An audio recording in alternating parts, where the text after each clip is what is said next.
எல்லாருக்கும் வணக்கம். நான் உங்களோட ஸ்ரீதர். இன்றைக்கான வீடியோவில் இந்த கிறிஸ்மஸ்க்கு எங்களோட வீட்டில் ஸ்பெஷலாக ஒரு வான்கோழி குழம்பும் சாதமும் செஞ்சோம். அதை பற்றி தான் இந்த வீடியோவில் பார்க்க போகிறோம். நம்மளோட வீடியோஸ் பார்க்குற பழைய சப்ஸ்கிரைபர்ஸ்க்கு நிறைய பேர் தெரியும். எங்கள் வீட்டில் வான்கோழி, பெண் கோழியும் இருந்துச்சு, ஆண் கோழியும் இருந்துச்சு. அது முட்டை வைக்கிற சமயத்தில் பாம்பு கடிச்சு வான்கோழி பெட்டை இறந்து போச்சு. அதுக்கப்புறம் இவங்களுக்கு நான் நிறைய பெட்டைகளை வாங்கிட்டு வந்து விட்டேன். ஆனால் எந்த பெட்டையுமே உயிர் பிழைக்கலை. எல்லாமே ஏதோ ஒரு காலகட்டத்தில் இறந்துருச்சுங்க. கடைசியாக 2 வான்கோழி மட்டும், ஆண் வான்கோழி, அவனுங்க ஜாலியாக சுற்றிட்டு இருந்தானுங்க. அவனுங்கள இந்த கிறிஸ்மஸ்க்கு நம்ம பிடிச்சாச்சு. அதில் ஒருத்தனை இன்றைக்கி ரெடி பண்ணிட்டோம்.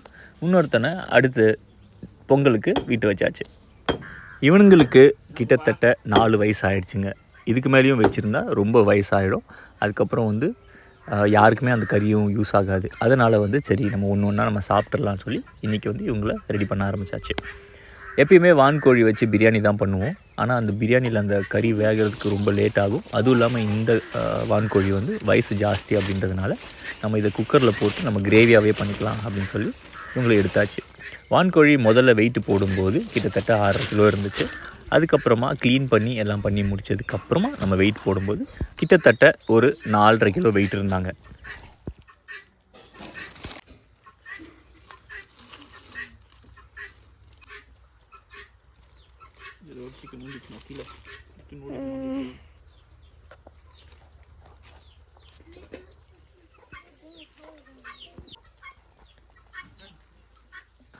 ஆல்ரெடி வான்கோழி சமைச்சி பழக்கம் இருக்கிறதுனால நல்லாவே தெரியும். இது ஆட்டுக்கறி மாதிரி ரொம்ப ஹார்டாக இருக்கும். அதுவும் இல்லாமல் இந்த வான்கோழிகளுக்கு 4 வயசு ஆகிடுச்சு. அதனால் எக்ஸ்ட்ரா ஹார்டாக இருக்கும். மேய்ச்சலில் இருந்த வான்கோழிகள், அதனால் காலிலேருந்து தசைகள் எல்லாமே நல்லா இறுகி இருக்கும்.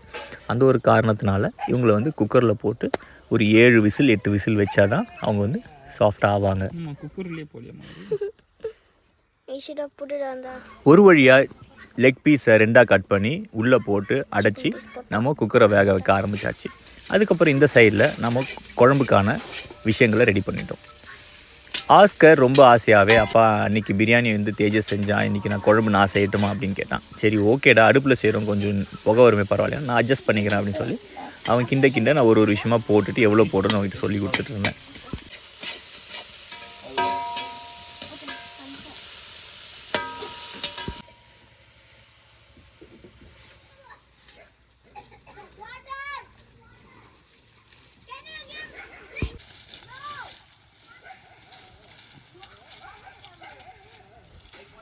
தேஜஸ் போயிட்டு அடுப்பில் வைக்கிறதுக்கு தேவையான விறகுகள் எல்லாமே கலெக்ட் பண்ணி கொண்டு வந்துட்டு இருந்தான்.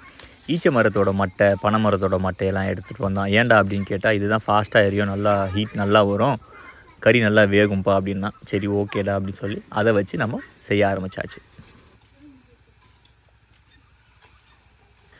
இதுக்கு நடுவில் குக்கரில் வச்சுருந்த கறி வெந்திரிச்சா வேகலையான்னு ரோஹிணியும் ரெனாட்டாவும் சேர்ந்து அதை செக் பண்ண ஆரம்பிச்சிட்டாங்க. எனக்கு சின்ன வயசில் நடந்த விஷயங்கள் நல்லாவே ஞாபகம் இருக்குது. எங்கள் வீட்டில் சண்டே ஆனால் கறி குழம்பு வைக்கும்போது ஏதாச்சும் ஒரு பீஸ் வெந்துருச்சான்னு அம்மா எடுத்து சாப்பிட்டு பார்ப்பாங்க, எங்களுக்கும் தருவாங்க. அவங்க இந்த பக்கம் நகர்ந்து போனதுக்கப்புறம் நாங்கள் பசங்க எல்லோரும் சேர்ந்து ஒரு பீஸாக எடுத்து வெந்துருச்சான்னு பார்ப்போம். கடைசியில் குழம்பு கூட்டி முடிக்கும்போது அம்மா பார்த்தாக்கா குழம்புல கறியே இருக்காது. என்னடா பண்ணீங்க அப்படின்னு கேட்பாங்க. என் பசங்க எனக்கு மேலே இருக்காங்க, என் கண்ணு முன்னாடியே அப்டேஸ் பண்ணிடுறாங்க எல்லா கறியும். ஒரு வழியாக சமையல் முடிஞ்சுது. இன்றைக்கி எலும்பெல்லாம் போட்டு ஒரு குழம்பு வச்சாச்சு. அது கூடவே இருந்த சதைகளை எல்லாமே எடுத்து தனியாக ஃப்ரை பண்ணி வச்சுக்கிட்டோம். கொஞ்சமாக ரைஸ் வடிச்சிட்டு எங்களோட சண்டே லஞ்சு ரொம்ப சூப்பராகவே போச்சு. வீடியோ பார்த்த எல்லாருக்குமே ரொம்ப நன்றி.